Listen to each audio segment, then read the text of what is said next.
Hi guys, welcome to Easy Peasy Gardening. I'm your gardener friend Ruchi, and today I'm going to plant uh, a succulent called Bulbine Frutescens. So it has these onion-like foliage, green foliage, and the flower stem comes out. It's like a 1 to 2 feet tall, and on top it gets these star-shaped yellow or orange flowers. So this plant is hardy from zone 9 to 11, and there it is perennial, so you can just leave it in the ground and it will survive the winters. And in other areas you may have to cover them up, or the foliage will die and then it will bloom. The foliage will come out in the spring again. So it requires a bright sun, but partial shade. You don't want to leave it in full sun, so it should have partial shade. Or if it is inside, then you should put it in a bright area where it gets a lot of indirect light. So it has, the roots are like rhizomes, and you can just cut those rhizomes and grow it like that. Or you can just take the stem just like this one and just stick it in and it will grow.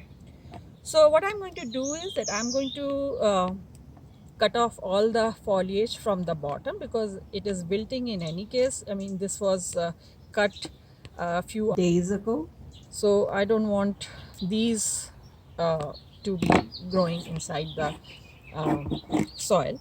And this one is broken, so I can cut these also.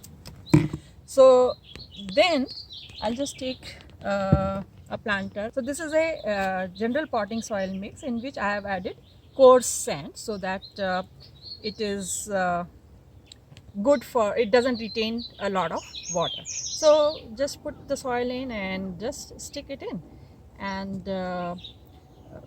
put more soil in this and just press it down, and that's it. So normally, as I said that it requires partial shade, but right now, because it is a cutting, I'm going to put it in a shaded area for a couple of weeks, and once it kind of settles down, then I'm going to move it to some light area, and I'll report back how it is doing. One more thing, this is also called jelly burn plant, because the gel from these leaves is used for rashes and burns, etc., just like aloe vera. So that's why it is also called jelly burn plant.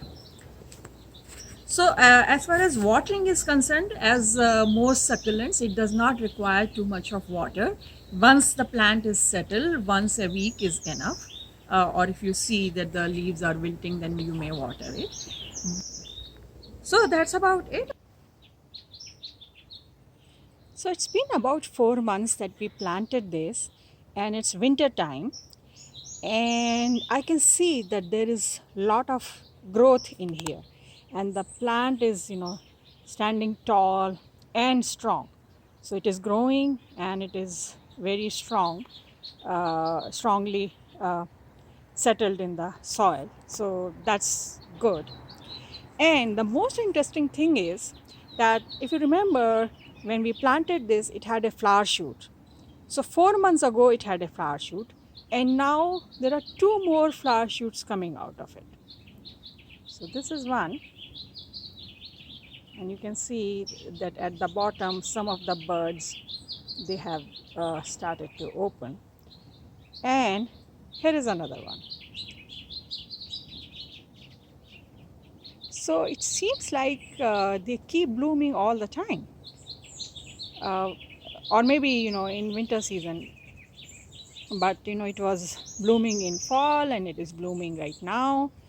And actually my some of the plants which are planted in the ground, they already have blooms, and I'll show you how they look like.